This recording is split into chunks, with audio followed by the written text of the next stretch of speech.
All we need is a little understanding. Walk a mile in their shoes. And if we keep our hearts open-minded, we'll enjoy this wild ride called life. And if we keep our hearts open-minded, we'll enjoy this wild ride called life.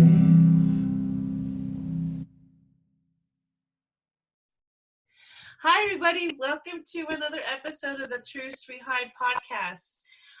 Today's guest is Adriana Gavazzoni, and I'm super excited because we were just speaking for a few minutes, and the things that she does in her life is incredible. She is a Brazilian writer. She's a practicing lawyer for over 30 years, and she was a professor of law for 10 years. And let me tell you, there's no way that she is old enough to have done all this, but she says she is, so I'm super amazed. But she decided to become an author, and she's received some amazing awards for her novels that include psychological and erotic thrillers. But I'm going to have her tell you why she does what she does and how she came to be where she's at today. So thank you so much, Adriana. Tell us where you're calling from. Thank you so much, Annette, for having me. And to start, I'm 51 years old, okay? So I'm old enough for all that. There's no way, but so you're currently where?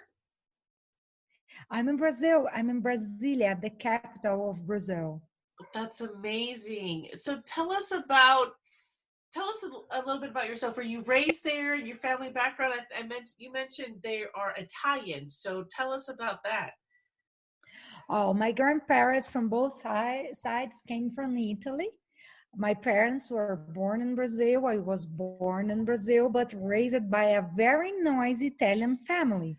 So you can imagine, we love to eat, we talk very loud with our hands, and our houses are always noisy.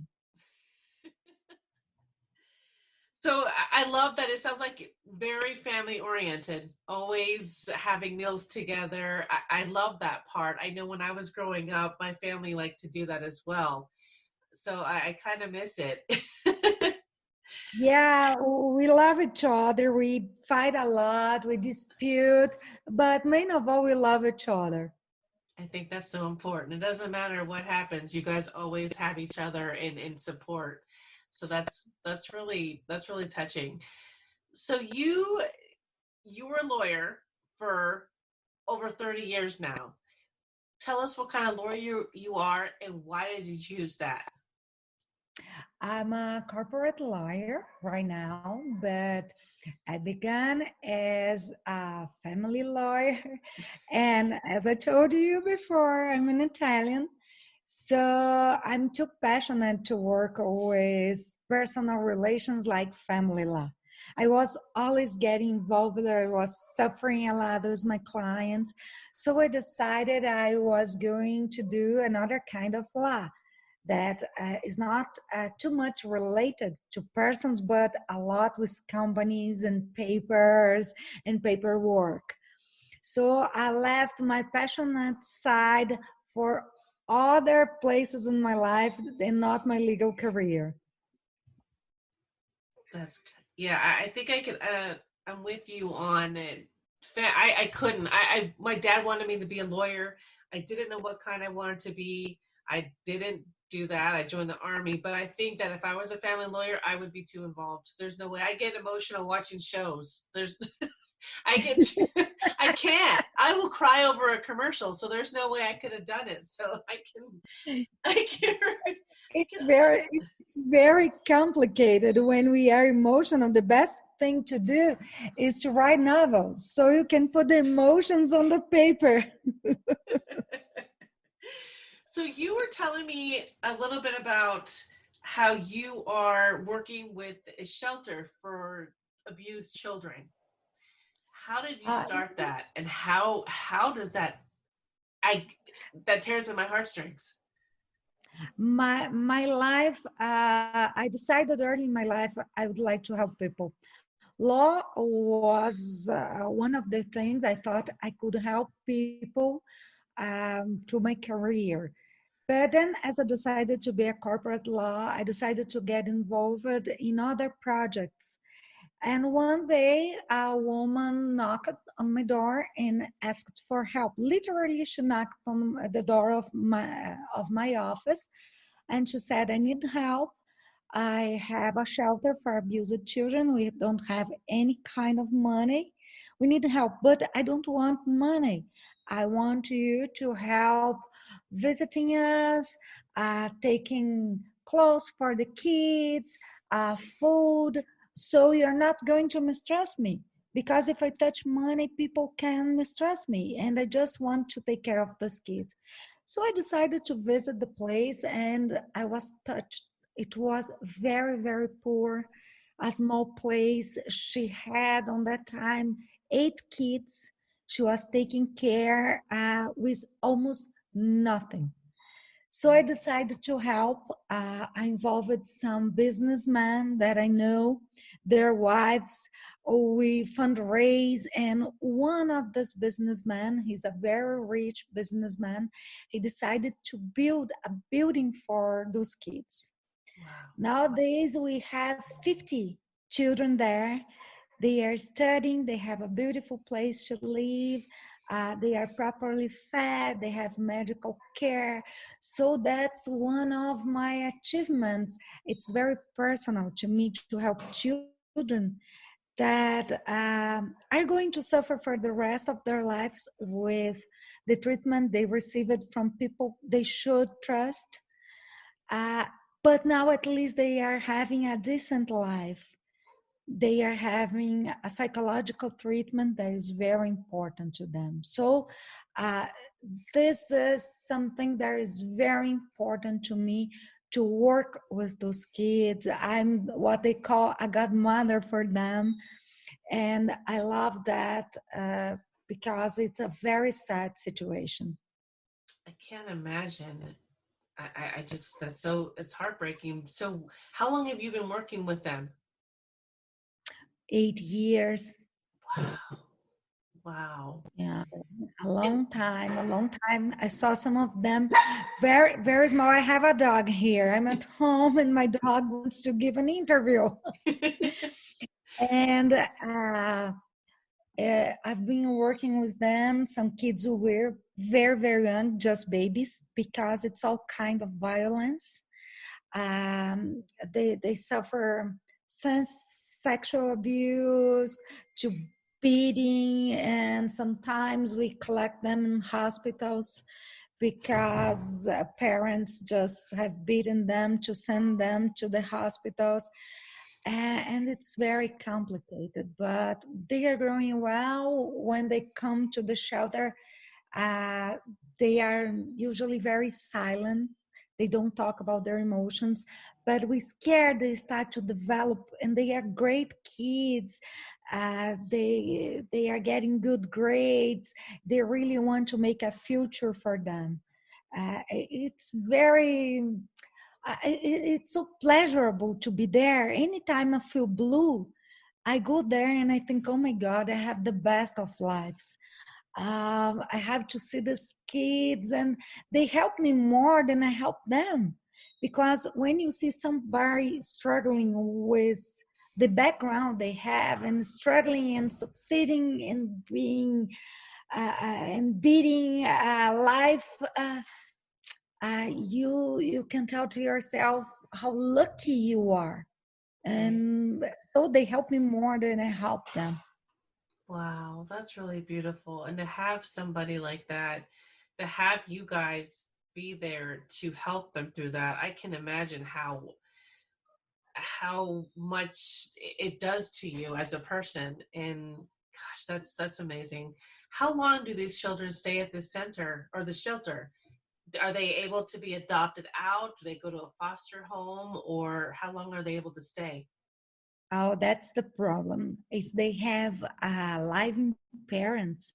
It's a long procedure to take them from these parents and put them to adoption. So usually when they are ready to be adopted, they are too old. And people usually want to adopt babies. So there are few babies that we can put for adoption because sometimes we receive teenagers pregnant from abuse. 3 years ago, we had a kid, 12 years old, pregnant. When she arrived to us, she was 8 months pregnant. When the baby was born, we tried to solve everything and to give her the best of cares.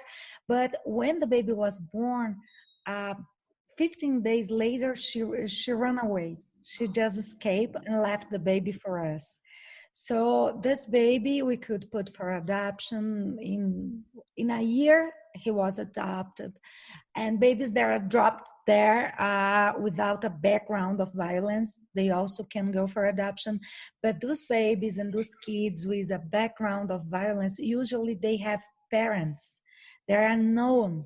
So it's complicated. You have to make the parents to give up on them, or you can put for adoption, or you go to a long procedure, a legal procedure to try to get them adopted. It's complicated.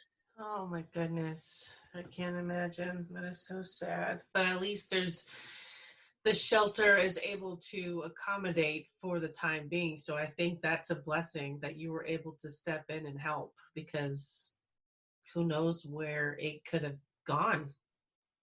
And so Yeah. that's Yes, and there are those kids. We know their backgrounds, their stories, but abuse is a very silent disease.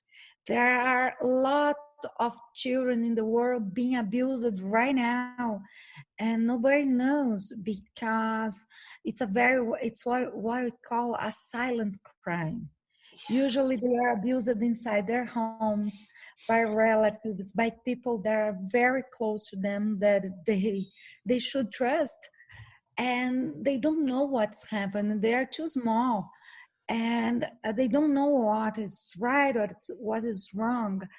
And this kind of crime generates dramas for the rest of the kid's life. You can have a perverted kid thanks to that. You can have a kid with serious sexual problems, with defiance.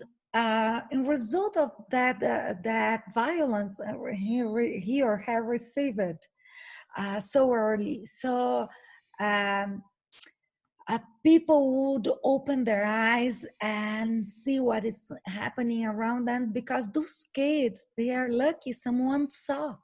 But how many kids go through the same kind of violence and nobody sees until the day the kid is mature enough to know he's being the victim of abuse. yeah. And so are there counselors on site that are able to talk to these children? Yes, because in this shelter, especially, we've got enough attention to have doctors, psychologists, dentists, and all those people that are helping, that go there, talk to the kids, try to make the kids see, even if he was or she was abused, uh, they are normal for the rest of the world. They are not different. That's very important to show them they are normal people. They are not the ones to be blamed for what happened, because usually they blame themselves for the violence they receive. It's very weird. And we have to teach them that, and many people are helping. We have many people interested in their cases, fundraising, donating. But as I said before, it's just one place and it's just 50 kids. So it would be bigger. It would be much bigger than that. The world should pay more attention for our kids. No, you're so right. And it's often difficult because sometimes we focus on what's happening here for me in the United States or in Virginia where I live, but we never know what's happening over there in Brazil. You know, there's kids out there that are suffering as well. And so I think that it's very important to educate us on what's going on the other side of the world. And it's heartbreaking. So yeah. Oh my goodness. So how are we able to help with this being over here on this side? Can we contact you? Do we contact the shelter? How does that work? Oh, I can give you the contact of the shelter, Okay. of course. This shelter is in Paraguay. It's one of the borders with Brazil. And I'm gladly going to give you their contact. They don't speak English, so you can ask me for a translation before. I can give you a free translation before you get in. Thank you. And you are going to see they are wonderful people, because this woman who started everything, um, she's amazing. She decided to dedicate her life for those kids. She has her own family. She has 4 kids. I never know the number because she doesn't tell the truth. I think some of the kids came from inside the shelter, okay? Because when they reach a certain age, 16 years old, they must be out of the shelter. And she's attached to them. She puts inside her house and say, oh, this is my kid, this is my kid, this is my kid. Usually you don't visit someone and going asking for IDs. So I really think some of them are not hers, because they are so different from each other. But her work is amazing because she just decided to dedicate her life to them. She says she has her reasons. She never shared her reasons with me, but I know maybe she was one of those kids in her past. I don't know. I Right. really don't know. Maria Elena is her name, and she's a great woman. Oh my gosh. I love that though. She just claims them as her own. And that's definitely somebody with a huge heart. Yeah, Yes. she's, and now they are going through a difficult time thanks to COVID, because Paraguay closed the borders. I'm in Brazil, I can go there for 3 months. I can go there, I can visit, I can do anything. They can receive money, of course, but they can receive any other kind of help because they have to protect the kids also from COVID. And Yeah. Paraguay is a very, very poor country.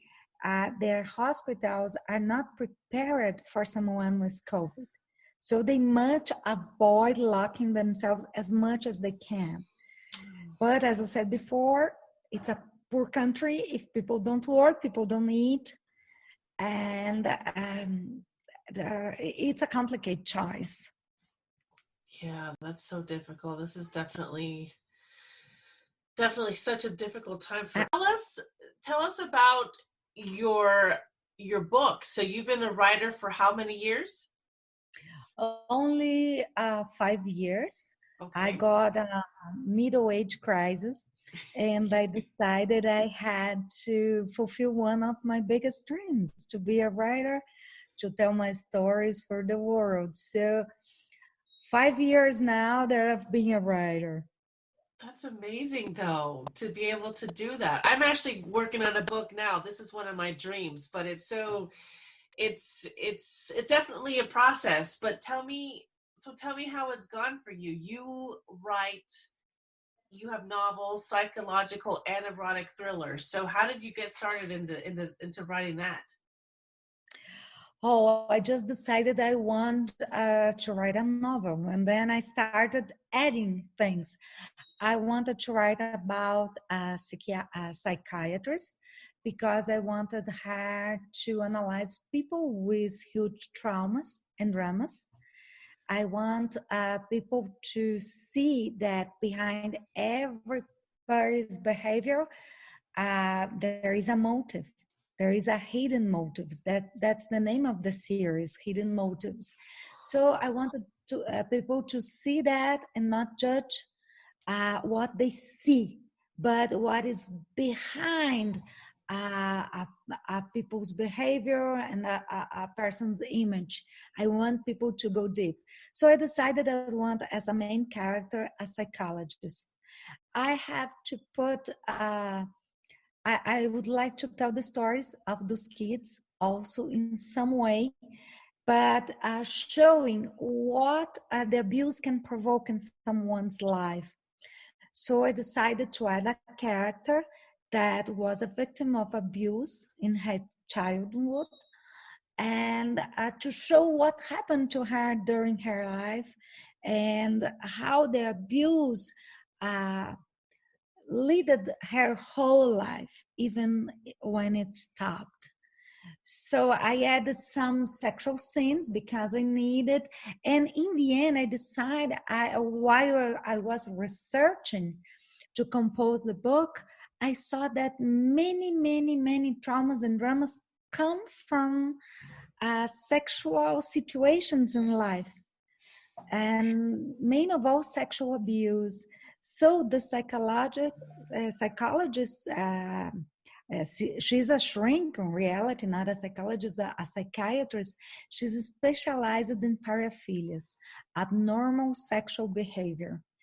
That's what gives the erotica to the book, but it's always erotica that comes with the idea there's going to be consequences to that, or those sexual behaviors are the consequences of a trauma and a drama, and I show that on my books. I like it also. I love mysteries, so I decided to add some mystery to the book and create a serial killer. Also, the product of an unhappy childhood, because I've studied a lot about psychopath, and usually psychopath suffered something in the childhood to be like that. And I wanted to show, even if a person is able to kill, maybe he's able to kill not because he's just nuts or crazy or he came to this life like that, but because he also suffered something in his past that make him behave like that. So it's a cauldron of flavors. There is mystery, murder, erotica. It's complicated to say the genre of my books. That sounds so amazing. And the fact that the reasons why you wanted to write it, and just everything that you put into it. Oh my gosh, where can we find your books? I'm on Amazon, Barnes Okay. and Noble, and Fnac in Portugal, because now my two first books are translated into Portuguese. And they can be found there in my website that I'm going to give you the direction. So mainly online, but there is also print versions of my novels. Oh my gosh, that's exciting. Well, congratulations on that. That sounds like I need to get it. And you said it was... I'm going to offer you one of my books. I'm going to send for you. I'm so excited. And you said it was called Hidden Motives? Hidden Motives, because the idea of this trilogy is to show that there is always a hidden motive. There's always something behind people's behavior. It's not as simple as say, oh, he's stupid, he's impolite, she is bad. There is no such a thing as a bad person. There is a bad background. Yeah, you're so right. I love that. I love that you said that, because you were right. There is. And that title is, yes, that's perfect.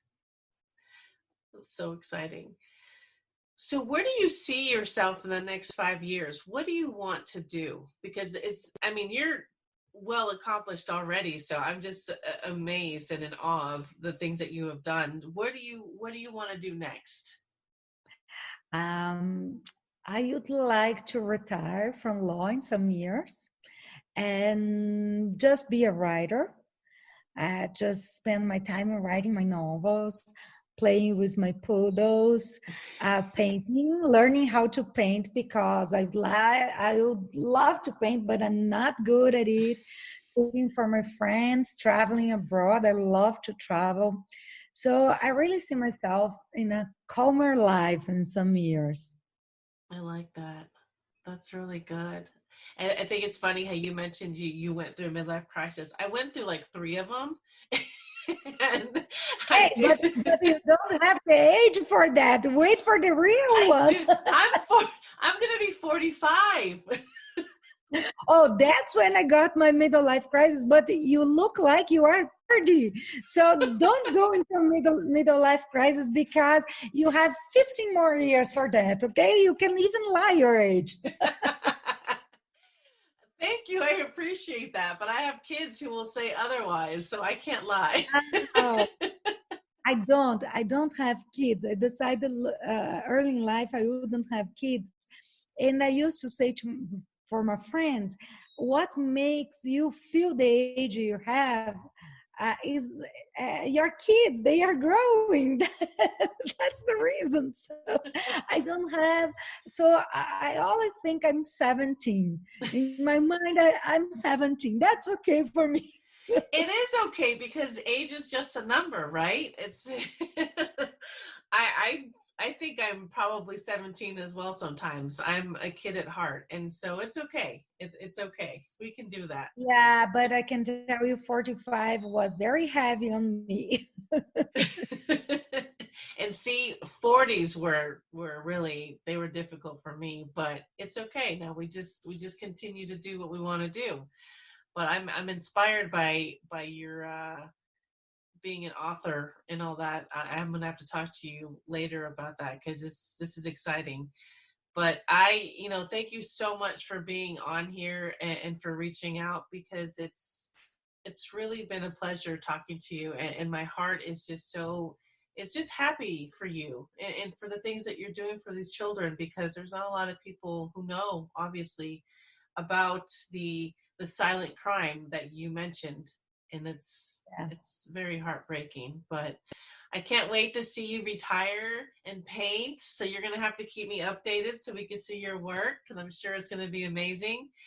And yeah, gosh, thank you so much. Thank you, Annette, for having me. It was a big pleasure to be with you today, and let's keep in touch because I can help you with your books if you want some tips, and I'm willing to give tips for younger writers and me receiving tips from older writers. So it's a whole community we have among writers. I'm going to introduce you for some of my writing friends, and we love each other, we support each other. It's great whenever a person says how you said, I'm trying to write my novel. For me, it's another dream, trying to put the dream on the paper, and it's great. It's great. Congratulations. Yes, thank you so much. Thank you. Well, it's been a pleasure. Honestly, thank you so much for calling us all the way from Brazil. I love it. And I can't wait to keep in touch with you to find out what else you're going to do in life. Yes, you can do a lot. You can do a Yes. lot. Pleasure to meet you, Anna. Thank you. Have a good day. Same for you. Thank you. If you haven't heard about Anchor, it's the easiest way to make a podcast. Let me explain. It's free. There's a creation tool that allows you to record and edit your podcast right from your phone or your computer. Anchor will distribute your podcast for you so it can be heard on Spotify, Apple Podcasts, and many more. You can also make money from your podcast with no minimum listenership. It's everything you need to make a podcast in one place. Download the free Anchor app or go to anchor.fm to get started. Thank you for listening to the Truth We Hide podcast, created and founded by your host, Annette, the founder of A Wild Ride Call Life. Also, a big thank you to all of our sponsors for each and every episode that is aired. We have so much support from them and all of our listeners. You can find more information at www.awildridecalllife.com.